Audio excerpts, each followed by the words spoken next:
There it is. Excellent. Right, let's go. Okay. So as we said, tonight's focus is on lease options. They're really popular in the property space, and being able to utilize them as a tool in your toolbox is, I think, sets you ahead of other investors if you know how to use them and when to use them. So we'll go through it this evening. Chris has got a few case studies. I've done a few as well. So we'll share our experience and how we find them as we go. Over to you, Chris. Right, guys. Yeah, if we've never met, my name's Chris Faulkner. I've been in business for 35 years. I've run several businesses over that time. I'm an award-winning property investor, and I've been investing in property for a little over 10 years now. I'm a former host of the Huddersfield Property Investors Network meeting, and over the last 10 years, I've built up a sizable portfolio of buy-to-lets. I've also done holiday lets, HMOs, flips, and renovations, and I've also completed dozens of purchase lease option deals, which is what we're here to talk about tonight. So on to you, Janice. Yeah, indeed. So for those that don't know me, I've moved from Brisbane to Burnley in 2014 and never looked back really. I have a young family, got an 11-year-old and an 8-year-old. I was a primary school teacher. However, I left that in 2017, which was my first property goal. I've always had a love of property. My dad was a builder, and so I saw what he was doing and thought, why can't I do that for myself? So I've been investing in Australia since 2007, and completely different market, but my strategy over there were just straight rentals, never even heard of a HMO. And then we also bought properties to do up. So we'd live in them for a couple of years, do them up, and then flip them that way to build our cash pot. So for those that don't know me, I'm based in Burnley in Lancashire. And since moving to the UK, I've tried all strategies except one, which is rent to rent. I've done lease options, which is sort of the next step on from rent to rent, but not done a rent to rent deal per se. So I've got a mixture of buy to lets, HMOs, mixed use, and commercial property that I've also sold on like commercial to resi flips. So I've been able to do that in the last 5 years by being educated and networking and all that kind of fun stuff. So it's been an exciting journey. I'm a regulated deal sourcer, and my client base is pretty much anyone that doesn't live in Burnley. And I have UK and international investors that I source directly for. And obviously we have our deal sourcing platform, and that's why one of the reasons we came up for it, because we saw a niche in the market. And I also built and sold an estate agency over the last 5 years. It sold it last year just before COVID hit. So there you go. Over to you. Right. So what is a purchase lease option? So normally we just call them lease options, but sort of properly called purchase lease options. It's a means to control and profit from a property that you don't own. It's quite difficult be concise with this, but it's probably get a better idea of how they work when we start going through some examples with you. How it works really is putting an agreement in place to manage the property for a set period of time, and you put in place an option to purchase. The option to purchase is bought from the seller at an agreed price, which is a minimum of £1. I'll talk about that minimum of £1 later on. I normally paid a little bit more than that. So the option period, this is a period in which you have the option to buy the property, is negotiable, usually from 5 to 10 years, but whatever works for both parties. Again, most of mine have been sort of the 7 to 10 years period for most of mine.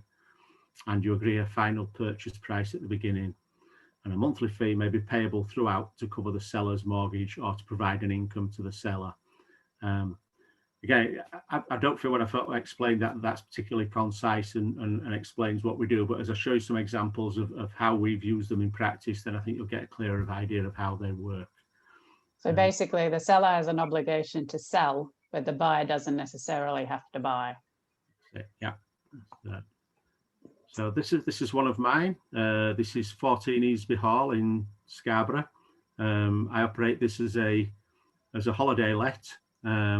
I took a 7 plus 2 years, so a 7-year lease option. Took out in 2012 on this property. It's a 7 plus 2 years, which means I have an option to extend it for an additional 2 years, so 9 years in total. It's a 1-bedroom apartment, beautiful Grade 2 listed building. and it was only 2 years from conversion into apartments when I took over the lease option. It's in beautiful condition. It got just a few minor niggles with it. The seller was in negative equity, paid over £100,000 for it, and it got a mortgage of 90,000 on it, and it had fallen in value to 75,000. This is during the last property crash. So the deal that I put together with him was that I would buy the property off him for its full value of £90,000, but I would do that in 7 years' time.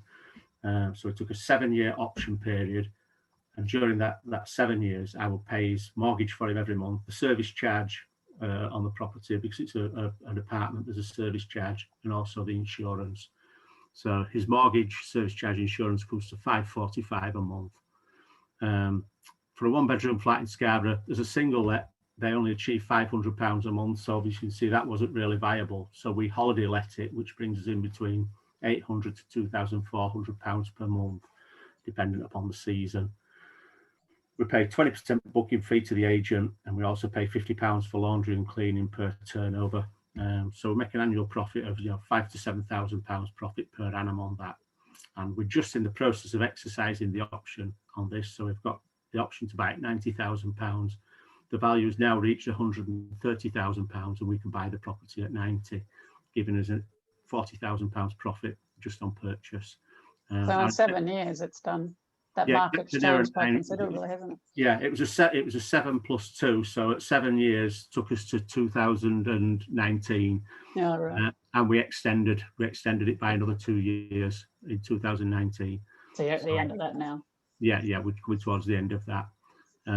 So as you see, there's a long-term agreements with the landlord. So from the landlord's point of view, he got a property that he couldn't sell, he couldn't afford to pay the mortgage, and he just wanted rid of it. So we took over full responsibility for the property in 2012. He's not had to do a single thing to it since then.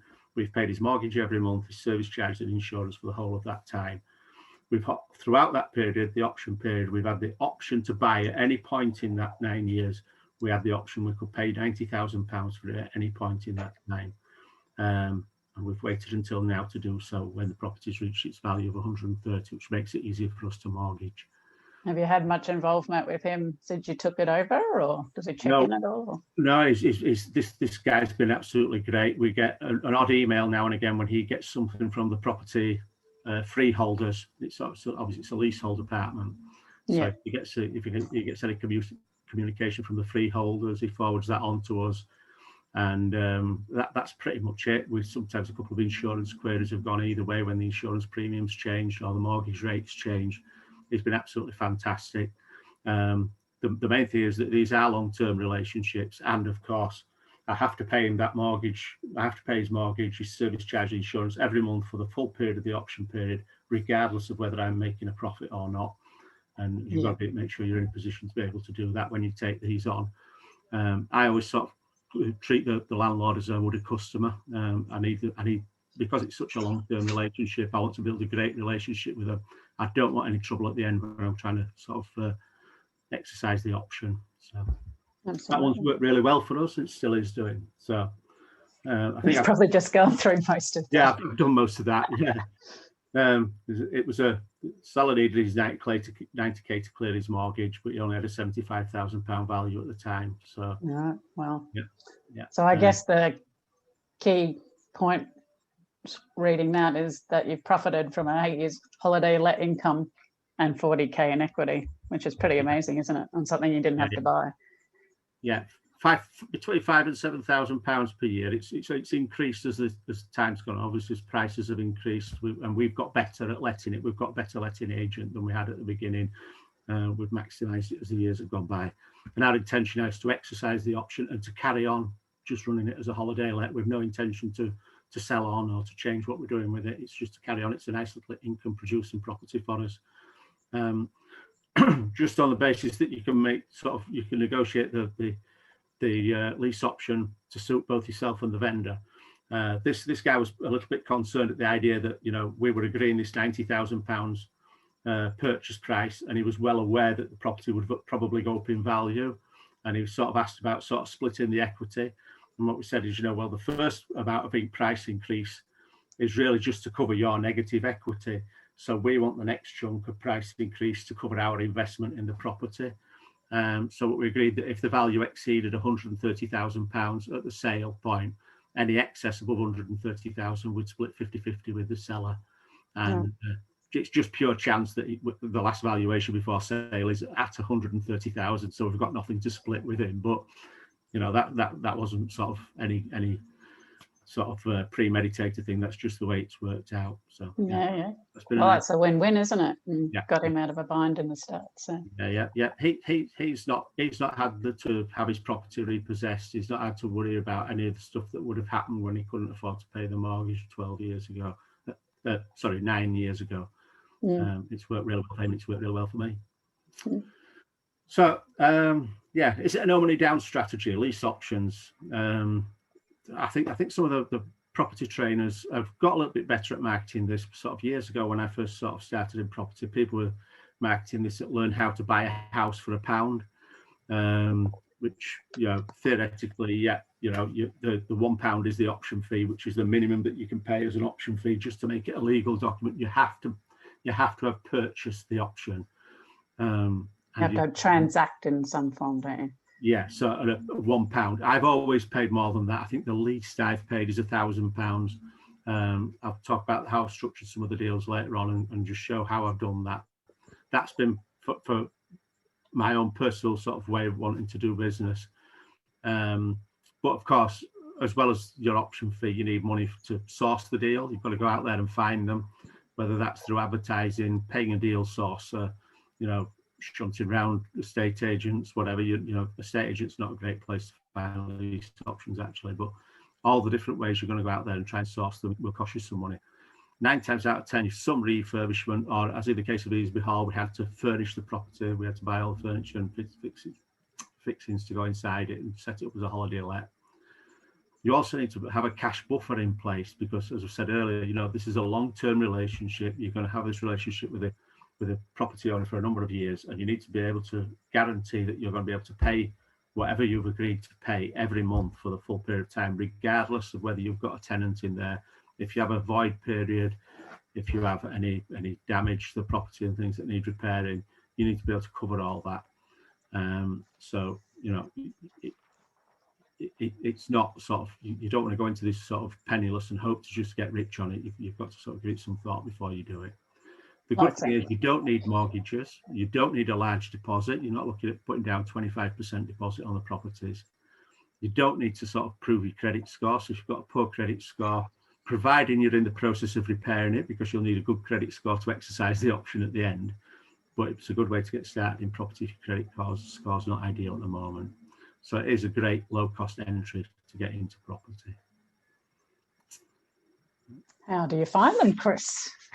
Now, so we've found them all kinds of different ways. I have worked with deal sources. I've done deal sourcing myself, where our marketing. I've done all kinds of marketing.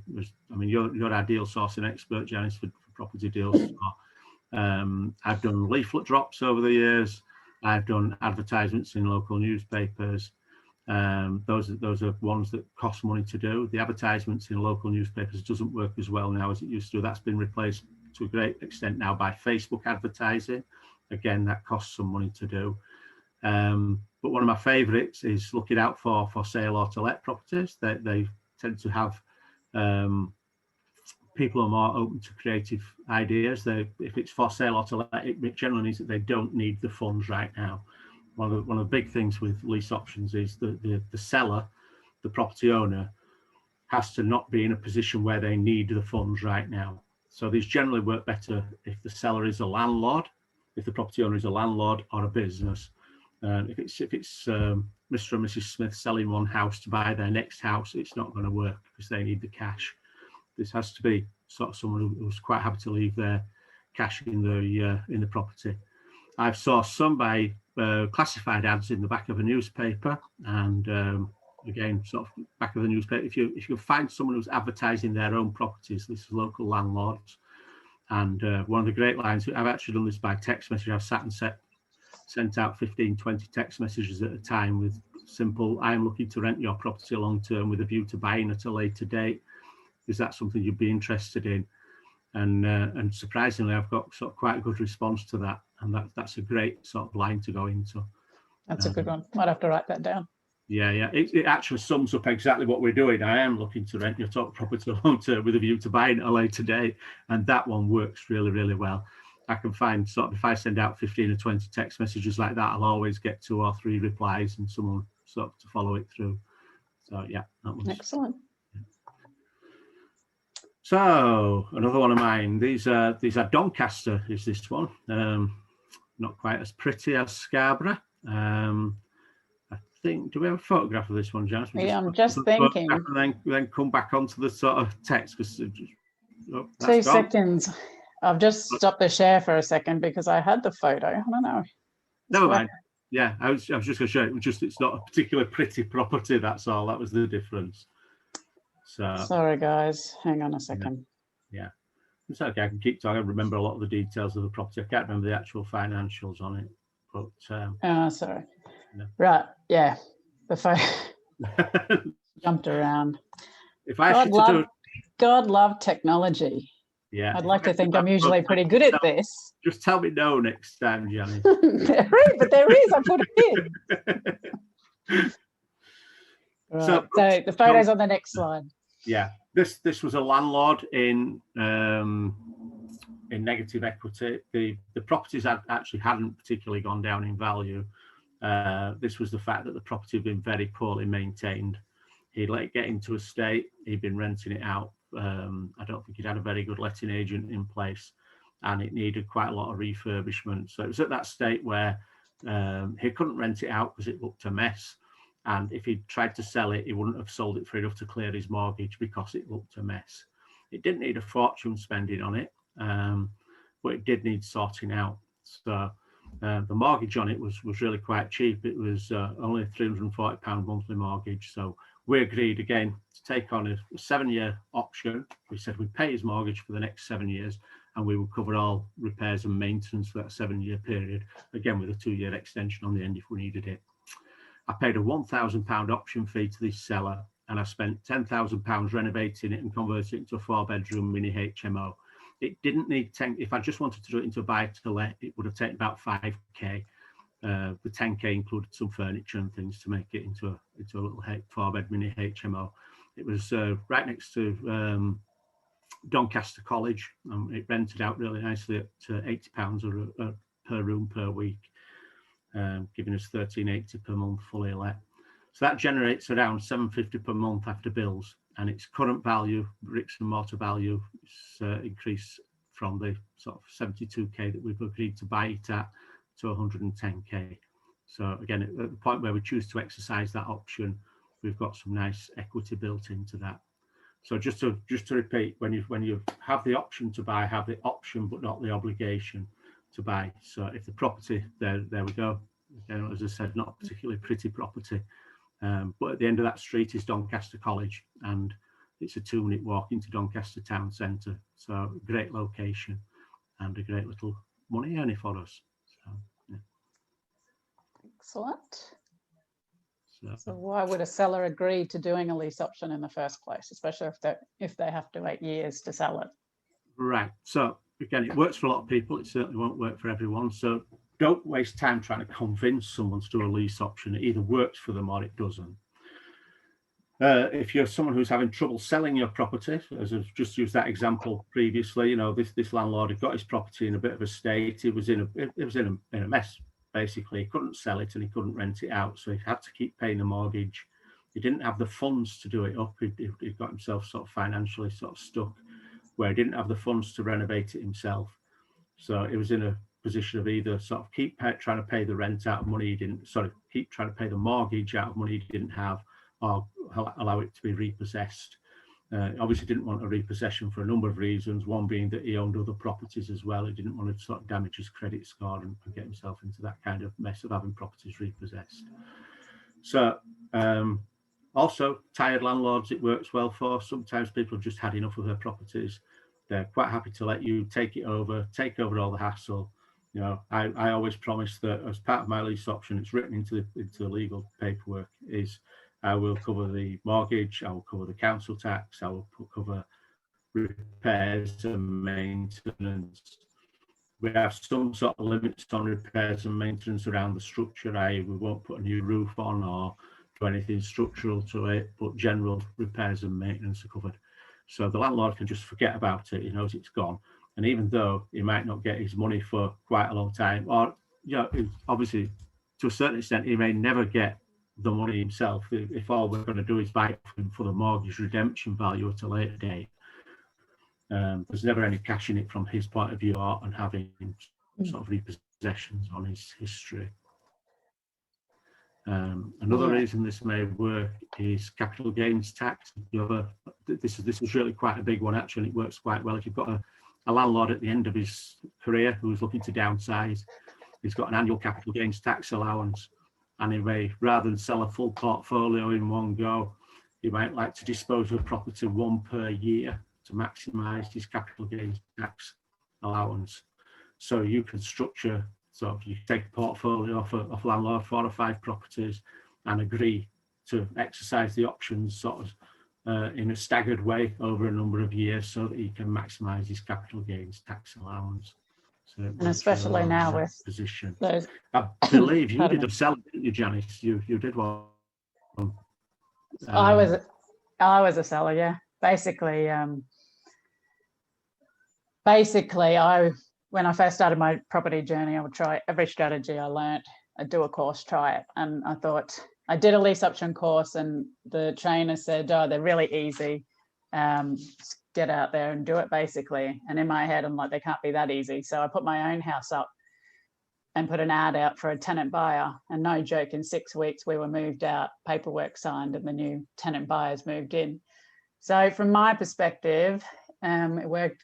I had bought my first property in Burnley, not a particularly great deal, but I thought as a tenant buyer, if I create the win-win, it gives me experience in, it's my first property, I've done a renovation on it. I get a tenant buyer in, it's a win-win for them as well, because as it turned out, they had bad credit and couldn't get a mortgage of their own.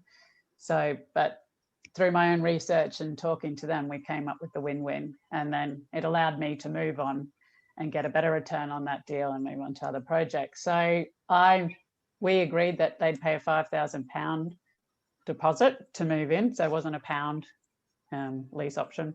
They paid £5,000 a month. They paid market rent, but £70 of that every month went towards making up the rest of that deposit so they could go and get a mortgage at the end of the lease option.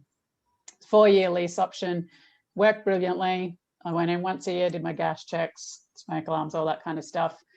And then at the 3-year mark, they said, oh, we've decided we're going to buy in a different area now. So they moved out, they got their other house, never mentioned anything. The agreement was that if they didn't want to buy, they didn't have to buy. I had to sell, but if they didn't want to buy, they just forfeited the £5,000. As it turned out, that was the agreement, and was never mentioned again. So everyone was fine. That was the end of that option.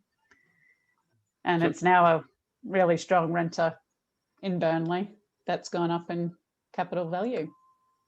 So that's you as a lease option. Sorry, you as a landlord doing a lease option that works really well for you, and it would have worked well for you even if they had bought the property, wouldn't it? It would have worked well for you either way, whether they bought it. The fact that it didn't actually worked really well for you, didn't it? Because they forfeited the deposit. But yeah, that's just one of those things that just shows you it from both sides. I've never had to convince a landlord to do this. When I've been working with a landlord and I've put this sort of deal together and put it in front of them, presented it in the right way, it either works for them or it doesn't. And if it works for them, there's no convincing. It's just, yeah, let's do this. Let's go for it. Yeah. And I think especially, I was going to say, sorry if I interrupted you before, but with the tax changes that are like 100% effective now with landlords with portfolios, more people that can structure these kind of deals and help landlords if they need to get out and save £1 gazillion in tax, just having that knowledge and skill, there'll be lots more of these deals around. Yeah, absolutely. Right, next ones. Right, do's and don'ts. Right, so always make sure it genuinely works best for the seller. I've sort of said this, already. Don't try and convince someone to do this. It either works or it doesn't. If it works really well. Make sure it works for both yourself and the seller. Always use solicitor. Always, always, always. The solicitor is unique for both parties. That's for both yourself and the landlord, or the property vendor, the property owner. You both need separate solicitors. And to find a lease option solicitor is quite a feat as well. So there's only a few that I know of. Always happy to recommend that I use. So you might have your own in your own neck of the woods, Chris.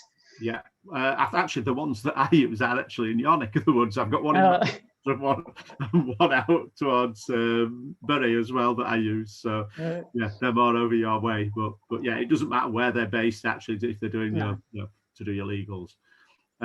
Don't ever consider doing it without a solicitor. I've done so many lease options now, and the agreement is always pretty much the same agreement. I could literally photocopy one of my old agreements and take it out there and use it, and it'd all be fantastic until something went wrong, and at that point you're in trouble. Bear in mind at some point, like the one that we're just exercising now in Scarborough, we're going to buy the property off the landlord for £90,000 and it's net worth 130. If this guy suddenly decides to get funny and say, well, I didn't really understand what I was signing, this guy's trying to rip me off, he's only going to try to give me £90,000 for £130,000 property.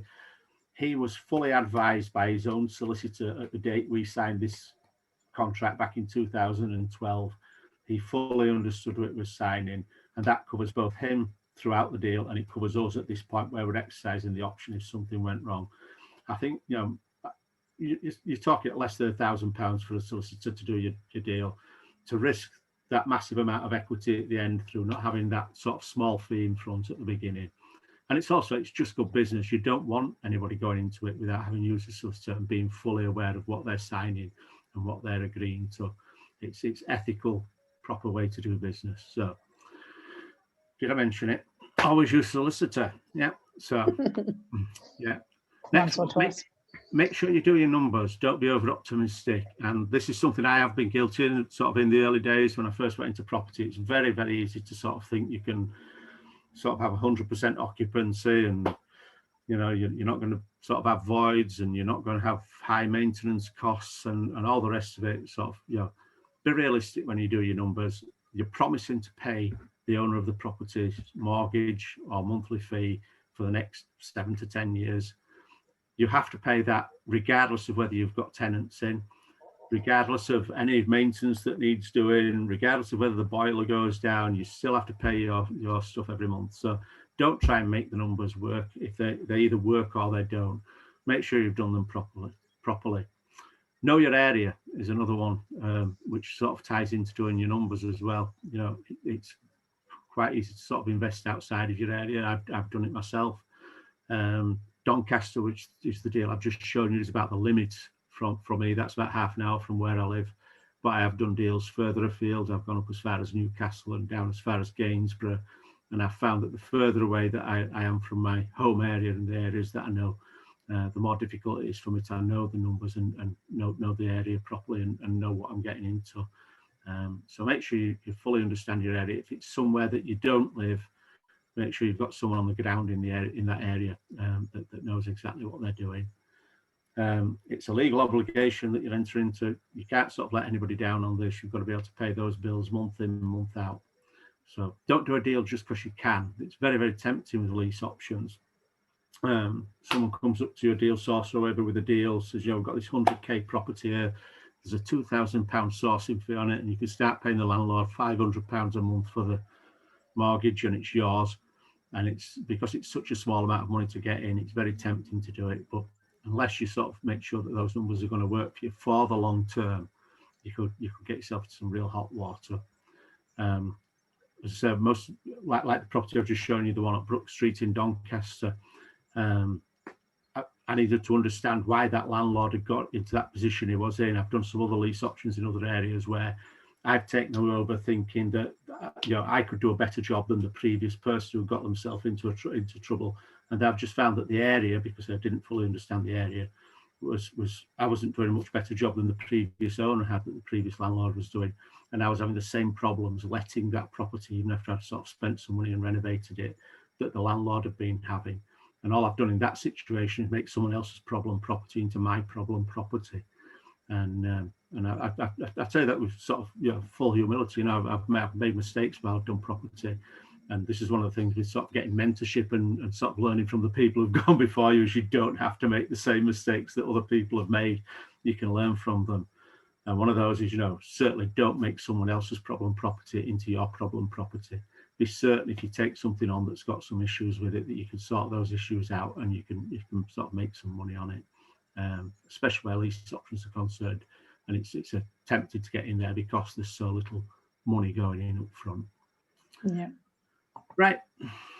So advantages for you. You acquire a property at very low entry costs. Easby Hall that I've had for the last 9 years, I spent less than £5,000 or £6,000 to get in there at the beginning. That included all my, probably a little bit more, £6,000 or £7,000. That included all my legals, the option fee, furnishings, and the whole job lot. And I got it on the market as a holiday let within about 2 months from looking at it to getting all the deals signed up and the furniture in, the first guests arriving. So it's great from that point of view. Benefiting from rental income from very, very early on. And of course, I've benefited from the increase in capital value over the last 9 years. I've got the option to purchase that property, which I'm doing with the Easby Hall one. If the property hadn't gone up in value, or even worse, gone down in value, or if I just found it wasn't a profitable property, at the end of the option period, I have the option to give the property back to the property owner and not purchase it. It's an option to purchase, but not an obligation to purchase. Provided I give it back in as good or better condition than when I took it on, I can just hand it back to the owner and say, thank you very much, and here's your property back. And even if I did do that, as we just said with Janice's story, I've given that property owner time to sort their personal issues out and get themselves in a better position to sort of move themselves forward. They've had a holiday from having to look after that property.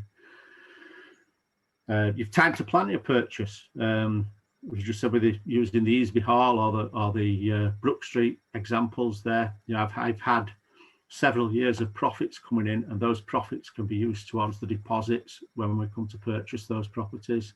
It's also I know exactly what I'm buying at the time where I'm buying it. I know that the property is going to work, and I've also sort of time to plan it in. I'm not trying to get a mortgage in a rush at the end. I can sort of start looking at mortgages when mortgages are sort of easily accessible, sort of 12 months, 2 years before the option period ends. I can start putting those in place. And as in the case of Easby Hall, because it's both a lease option and a holiday let, there's very limited number of mortgage companies that will mortgage a holiday let lease option. In fact, I think there's only 1 or 2 that are out there that are interested in doing it, and sort of having time to sort of put that together without having to rush through it and do it sort of as we get into the last 12 months of the option period is great. It's not like when you're generally trying to buy a property and you're in a rush to get everything through in a couple of weeks. And as we sort of touched on earlier, if you've got a damaged credit score, you've got time to repair it before you come to having to actually get a mortgage. So advantages for the seller. If you was getting those couple of examples of mine, they both of them had sort of problems with their property, and exchange for their problem property, they've got a guaranteed monthly income with no void periods. They can use this to cover their mortgage, or if the property is unencumbered, they don't have a mortgage, then they can just use that as profit. I have taken on full responsibility for maintenance and repairs, so the property owner can just forget all about the property. Maintenance repairs are done. You can improve or renovate the property as you wish, which will help you to sort of improve the equity situation for yourself. From the landlord's point of view, just having their property improved and renovated while they're not paying for it, again, it's fantastic for them. And you take away their headache if the properties become a pain. It's very attractive to landlords who've got a little bit behind on maintenance and repairs or are having trouble letting their properties. But again, as I said before, just make sure you don't take on someone else's problem property and make it your own if it's something that you've got to be sure that you can sort it out. Next one. Oh, there's your slide for that. No, this is a different, Janice. This is right. Oh, very good. in Doncaster. This is a beautiful property. Isn't it? Yeah, this is what wouldn't it look better just with those shutters off it? It's an interesting choice. Yeah. This was actually quite a big house. It was a mid-terrace, three big bedrooms in it, and we took this on a lease option from another tired landlord who'd let it get sort of run down and into a bit of a state. Do you just move on to the next slide? Sure. Yeah, so it's a three-bed semi there. It's actually not. It's a mid-town house. It's not a semi. There's a property either side of it. Again, we took it on a 7-year lease option. The option was to buy it at 75k, which was the mortgage redemption value. It was a neglected property. Again, a landlord who'd let it get a little bit run down. It got to the point where it was difficult to let, and it was also difficult to sell because it was the state it was in. And we just did this as a straightforward buy to let. We didn't sort of HMO it or anything. We spent about 6.5k. We put, if I remember right, we put a kitchen in and a bathroom and sort of decorated and carpeted and sort of did the gardens. I think we sort of gravelled the front of it and sort of tidied up the back garden. Paid a £1,000 option fee to the owner, and this was on a really cheap Mortgage Express deal. The mortgage was only £189 per month. So we had that to pay every month plus the insurance, and that lets out at £550 a month. It's just a nice little family let. So again, a nice little deal for us. We've just got that ticking along there, sort of bringing in a nice steady sort of £350 a month, which is, you know, a great little deal for us. I'm not sure if we'll buy that. It's not a property that's particularly going up in value at the moment.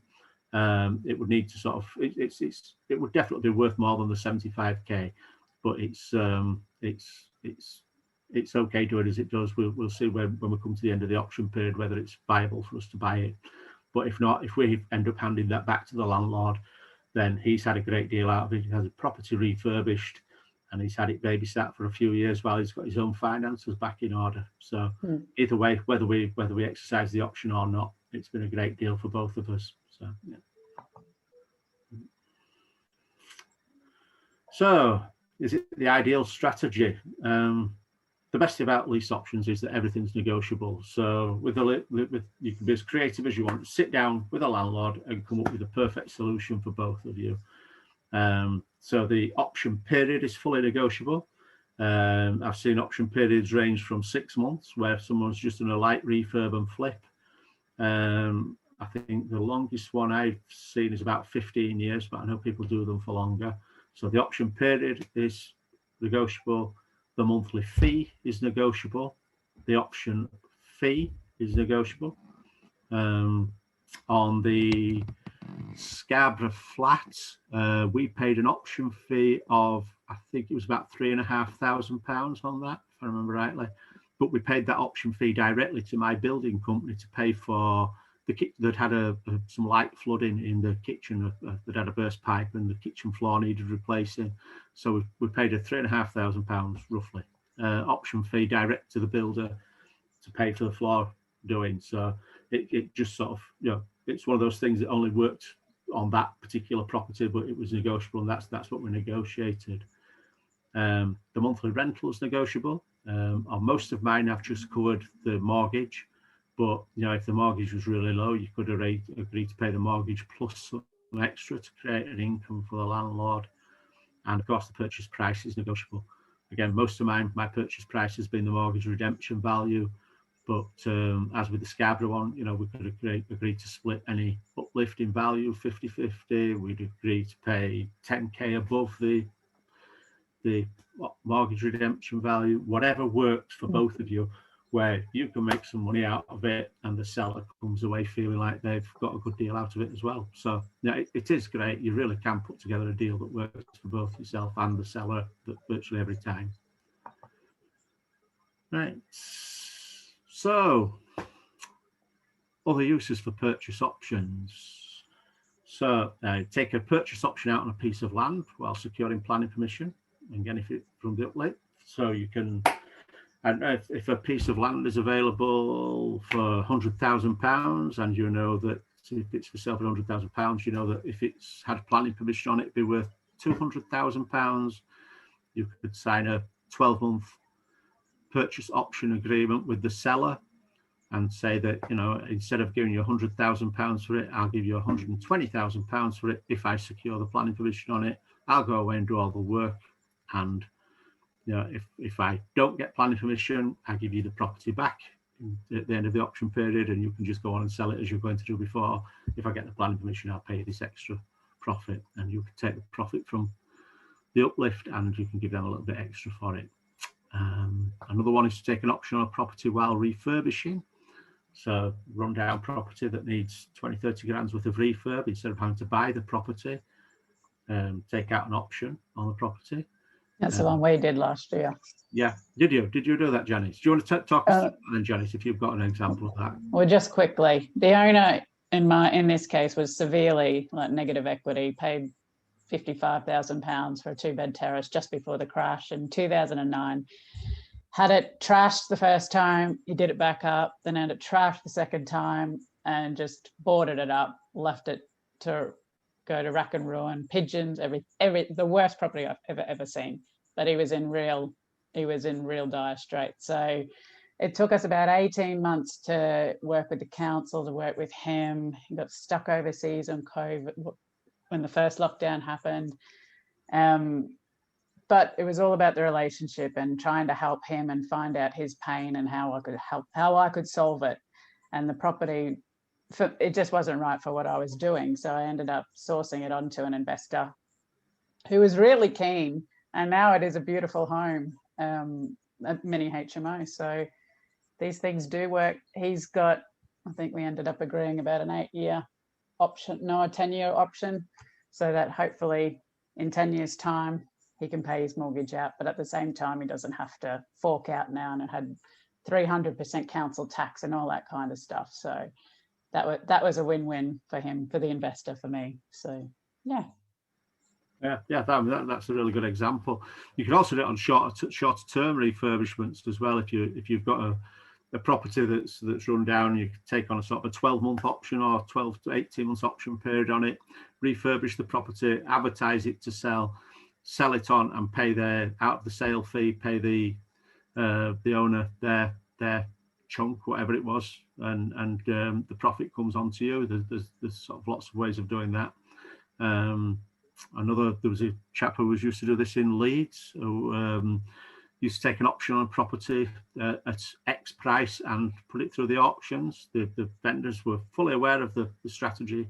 They would say, you've got this property that you can't sell, you're trying to raise £80,000 for it or whatever. I'll take it and I'll put it through auction for you, and I guarantee that I'll give you the £80,000 if it sells. If it doesn't, obviously I just give it back to you, and anything that it sells at above your £80,000 is mine. And he'd quite often make 10, 20, £30,000 on a property when it went through auction that he'd never owned. He'd literally just signed an option agreement. He covered the costs of the auction fees and things if it didn't sell, but he knew what he was doing. It was very rare. It didn't sell. He knew which auctions to put it through. Yeah. And sometimes the fees, sometimes he might only make £2,000 or £3,000 on it. Sometimes he might make £20,000, £30,000. But either way, on a property you don't own, just to make even a small amount of money is a great little strategy to use. And this chap in Leeds that was a friend of mine used to do that on a regular basis. So basically, anywhere where there's a potential to add value to a property, there's using a purchase option can allow you to sort of access that profit without ever owning the property. It's a great little tool to use. It's as creative as you like, really. There's lots. It's endless. So we've done a lot of talking, haven't we? So it's always very popular, lease options, hence the numbers on this call tonight. So we hope we've given you some information to get started or keep going if you're on that path already. With the stories you've got or you've found, any deals you're working on. And we're always contactable on socials and at office@propertydealstore.co.uk. So feel free to drop us a line. If you've got any particular option deal and you'd just like mine or Janice's opinion, just email us some details and we'll jump on a call and quickly talk it through with you and see if we can help you with it. Yeah. So Chris and I offer, there is actually a third partner as well in our little directorship, but Chris and I offer entering. If you're into the bigger stuff, commercial sort of development type things, and Jonathan's our expert for that. Obviously, we want to help people. We want to see people get on their journey, get their deals, change their lives, and help as many people along the way as they can. So if you're thinking about mentorship, then why not have a chat to us? It doesn't cost anything for a chat. We can help you find deals, look at the best way to monetize your deal. As Chris just said, some great examples in there. Different exit strategies, always have more than one. Guide you on the legals, who to use, what to pay, that power team that takes years to build. I tried it in Australia on my own, and it took me, even in 7 years, I still didn't have a full power team. Guide you on getting refurbs and repairs done, show you how to get first tenants in quickly, and then rinse and repeat, put the system in place and grow your portfolio. That's the plan, isn't it? Change your life, change everybody's life. So investing in yourself, as corny as it all is, I just think it's crucial. I'm an eternal learner. Chris is very similar. And we always grab as much information, go to as many courses. There's always something to pick up from someone. So you can do the good old trial and error technique. There's so much free information out there on the internet. It just takes time to sift it. So if you want to accelerate generally, find somebody who's done what you want to do and then use their expertise. Learn from your mistakes and slowly develop your skills. Or the whole benefit of having a coach or a mentor is to save time and money, essentially, by putting the system in place, bouncing ideas off and getting the results at the end of it. So just a little bit about as Chris's life. So, yeah, go for it. You'll be the expert for that. Pretty much a repeat of what I said at the beginning. You know, I've spent 35 years in business now. I know I don't look old enough, but yeah, that's my story anyway. 10 of those years I've been property investing. I'm a former host of the Huddersfield PIM meeting and an award-winning investor. I was a top 5 performer in the Mastermind 10, Sam Zucchi's Mastermind 10 back in 2011 or 12. I don't remember what the year was. I've completed on dozens of lease options. I've also done buy-to-lets, HMOs, flips, refurb, holiday let, service accommodation. Pretty wide experience. I'm now doing what the whole idea of doing property and business was. I'm 57 years old on my next birthday, and I'm enjoying sort of living the good life. I've got a nice little small holding. I'm doing what property was supposed to do. I'm enjoying my time doing the things that I want to do now. If you'd like some one-to-one mentoring with us, there's Janice can tell you a little bit better about this. She's put the mentoring packages together more than I have, but mentoring with us includes 2 strategy and development calls per month, and added to the above are access to all our documents, templates, and the modules. The modules are 12, is it, Janice? There's 12 modules, yeah. 12 video modules that are on our website, which cover pretty much all aspects of property. And they've got templates and PDFs and everything in them as well, just to help people on their way. Yeah. Now, I'll sort of push you and hold you to account until you reach your property goals. That's what a mentor and coach is there to do. So then, just added to what Chris was saying. So there are 3 of us, Chris, Jonathan, and I. I think we all have our specific little niches, but mentoring through us, you have access to the 3 of us based on where you are on your journey. You're not just one person and you're stuck with them for 6 months. We have over 70 years of property experience, investing experience together. Chris, as he's mentioned, was a top 5 masterminder. Last year I was named as one of the top 10 women in property making a difference. We cover all strategies to help you progress, not just what we think you should do. Chris mentioned the calls per month. That all of this kind of the nitty-gritty of what the mentoring program is much better in a 30-minute discovery call. So if that interests you, just email us in and we can book you in for a call. My specialty, sourcing. So for people getting started in sourcing or buy-to-lets, mini HMOs, that's my bag, and that's how I've built my portfolio. And as Chris said, having a good mentor is somebody who will hold you to account until you reach your property goals. So if you want 2021 to be your year, then get in touch. We can look at different strategies to get you moving and for where you're up to right now. There's lots of different companies out there. There's all sorts of people. Just got to find someone that fits your groove, I guess. We just want to help people, good, honest advice. We'll tell it like it is. There's no fluff, no BS. And we believe that you can end 2021 with a property portfolio to be proud of. There are deals out there. It's not your traditional deals you'd find 12, 24 months ago. You just got to go about it in a different way. So there's lots of different strategies out there, that different ways of implementing ideas and things to get results. Absolutely. So there's how to connect with us: Facebook, Insta. I'm on LinkedIn, obviously. Chris is as well. And if you haven't got a free property deal store account, then just jump on our website. On the front page, it says sign up for a free account in red, and just come and join us.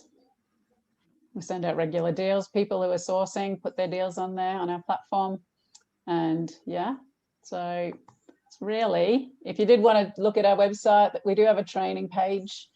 Tonight's module, the lease option, if you want to find out more about that, that's under the creative strategies, £49. We also do like a full immersion package, which kickstarts your property journey from the beginning. If you're just starting from scratch, don't know what to do, where to go, how to crunch numbers, how to find an area, then we start right at the beginning. The first 4 modules is fundamentals, and then specific strategies after that. So all 12 modules is 449.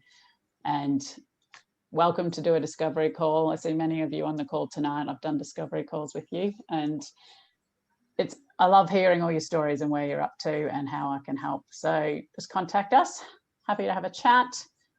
And I think I just had a few questions just to give you something to go away with and think about. Where are you at on your property journey? How could we help you to move forward?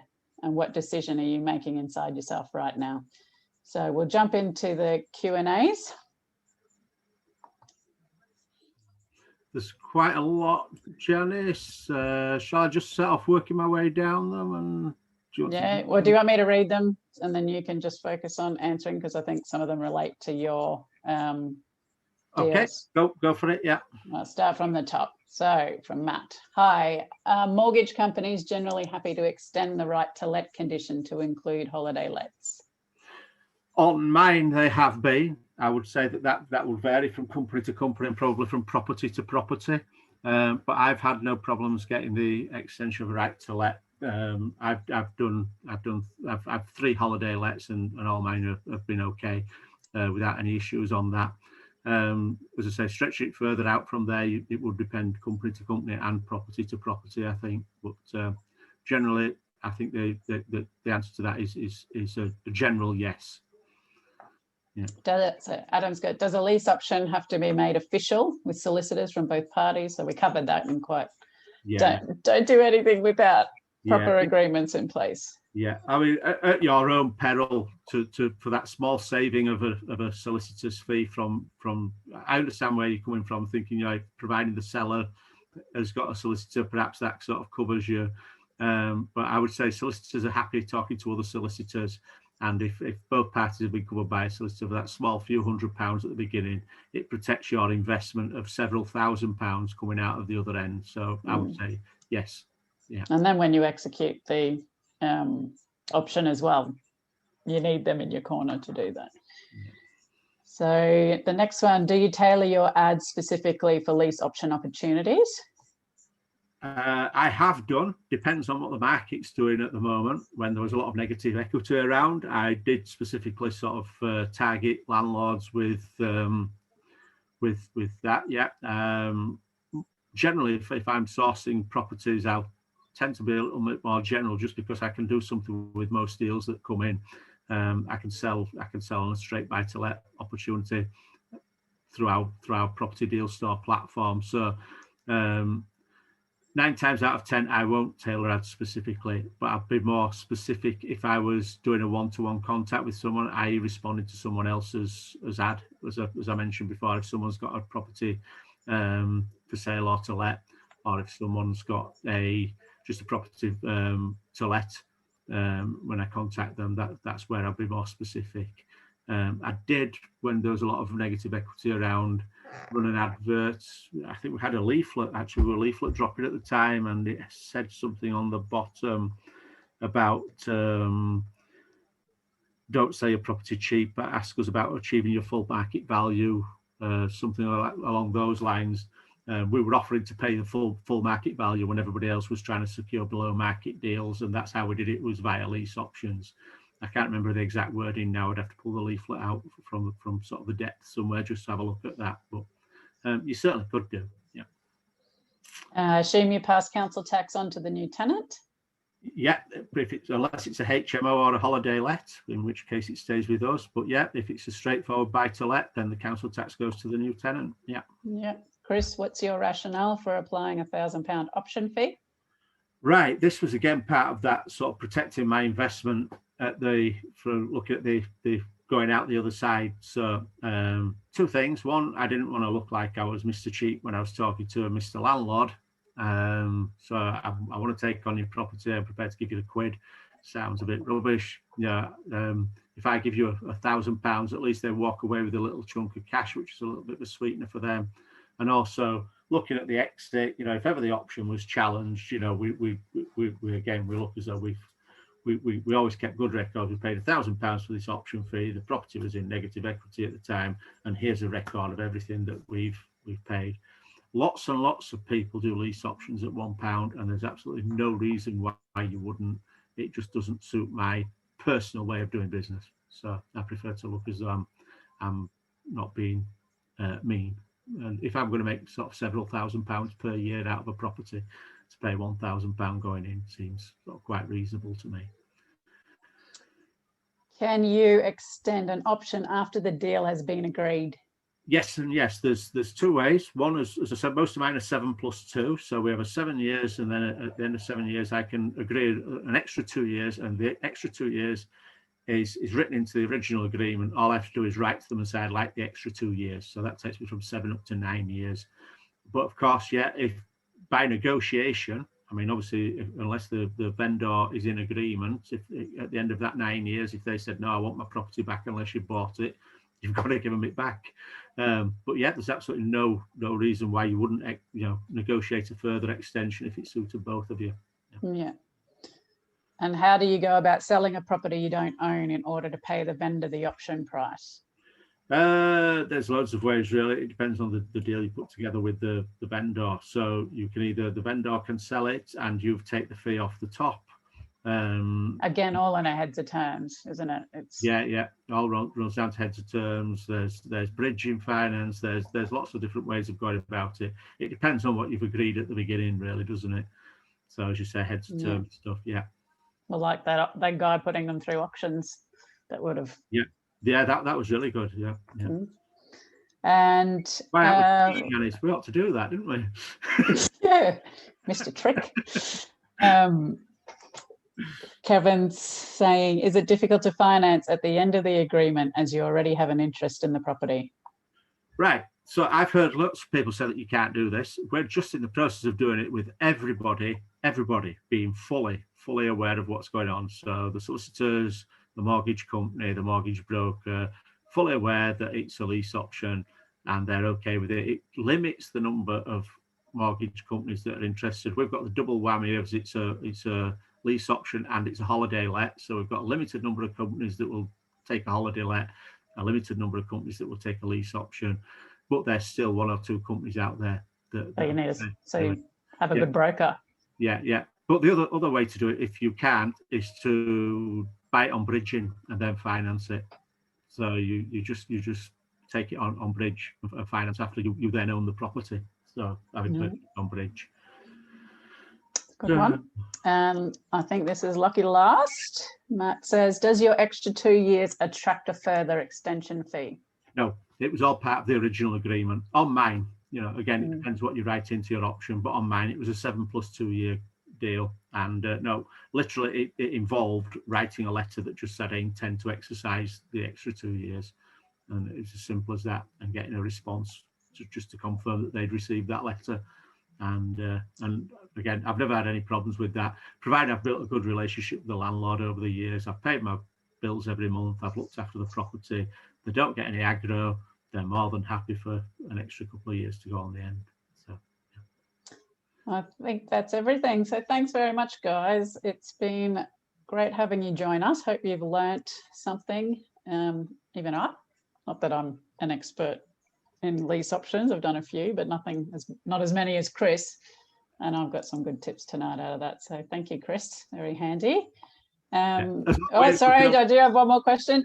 Do you have, Jesper says, do you have a template contracts for heads of terms and options? Do you have template contracts for heads of terms and options?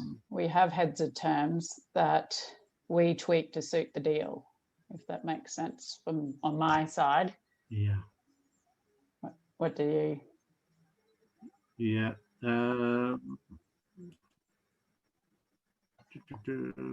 Contracts.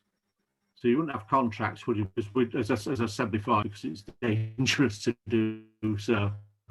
You just do a heads of terms and then give it to a solicitor. Heads of terms. Yeah, that's the way to do it. If